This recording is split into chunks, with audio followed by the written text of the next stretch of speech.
شروع اللہ کا نام لے کر جو بڑا مہربان نہایت رحم والا ہے۔ مومنو، ایک دوسرے کا مال ناحق نہ کھاؤ۔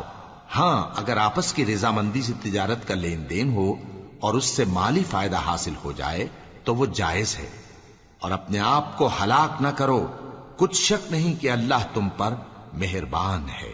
اور جو زیادتی کرتے ہوئے اور ظلم سے ایسا کرے گا تو ہم اس کو عنقریب جہنم میں داخل کریں گے، اور یہ اللہ کو آسان ہے۔ اگر تم بڑے بڑے گناہوں سے جن سے تم کو منع کیا جاتا ہے پرہیز کرو گے تو ہم تمہارے چھوٹے چھوٹے گناہ معاف کر دیں گے اور تمہیں عزت کے مکانوں میں داخل کریں گے۔ اور جس چیز میں اللہ نے تم میں سے بعض کو بعض پر فضیلت دی ہے اس کی تمنا مت کرو۔ مردوں کو ان کاموں کا ثواب ہے جو انہوں نے کیے، اور عورتوں کو ان کاموں کا ثواب ہے جو انہوں نے کیے، اور اللہ سے اس کا فضل و کرم مانگتے رہو، کچھ شک نہیں کہ اللہ ہر چیز سے واقف ہے۔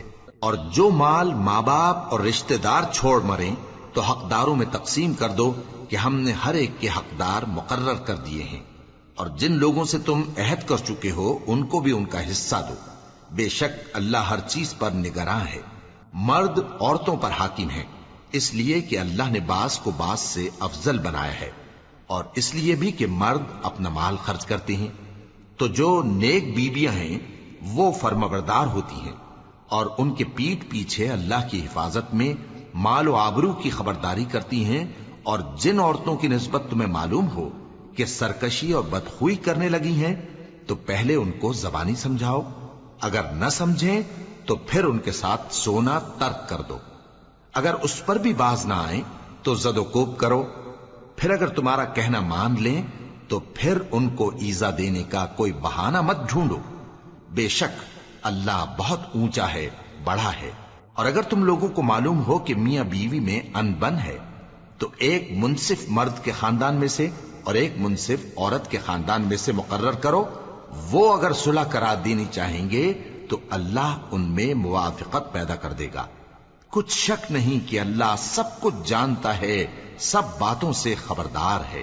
اور اللہ ہی کی عبادت کرو اور اس کے ساتھ کسی چیز کو شریک نہ بناؤ، اور ماں باپ اور قرابت والوں اور یتیموں اور ناداروں اور رشتہ دار ہمسایوں اور اجنبی ہمسایوں اور پاس بیٹھنے والوں اور مسافروں اور جو لوگ تمہارے قبضے میں ہوں سب کے ساتھ حسن سلوک کرو، بے شک اللہ تکبر کرنے والے، بڑائی مارنے والے کو دوست نہیں رکھتا۔ جو خود بھی بخل کریں اور لوگوں کو بھی بخل سکھائیں، اور جو مال اللہ نے ان کو اپنے فضل سے عطا فرمایا ہے اسے چھپا چھپا کے رکھیں، اور ہم نے کافروں کے لیے ذلت کا عذاب تیار کر رکھا ہے۔ اور جو خرچ بھی کریں تو اللہ کے لیے نہیں بلکہ لوگوں کے دکھانے کو، اور ایمان نہ اللہ پر لائیں نہ روز آخر پر۔ اور جس کا ساتھی شیطان ہوا تو کچھ شک نہیں کہ وہ برا ساتھی ہے۔ اور اگر یہ لوگ اللہ پر اور روز قیامت پر ایمان لاتے اور جو کچھ اللہ نے ان کو دیا تھا اس میں سے خرچ کرتے تو ان پر کیا مصیبت آ پڑتی، اور اللہ ان کو خوب جانتا ہے۔ اللہ کسی کی ذرہ بر بھی حق تلفی نہیں کرتا، اور اگر کسی نے نیکی کی ہوگی تو اس کو کئی گنا کر دے گا اور اپنے ہاں سے اجر عظیم بخشے گا۔ Thanks for watching. Don't forget to like, comment, share and subscribe to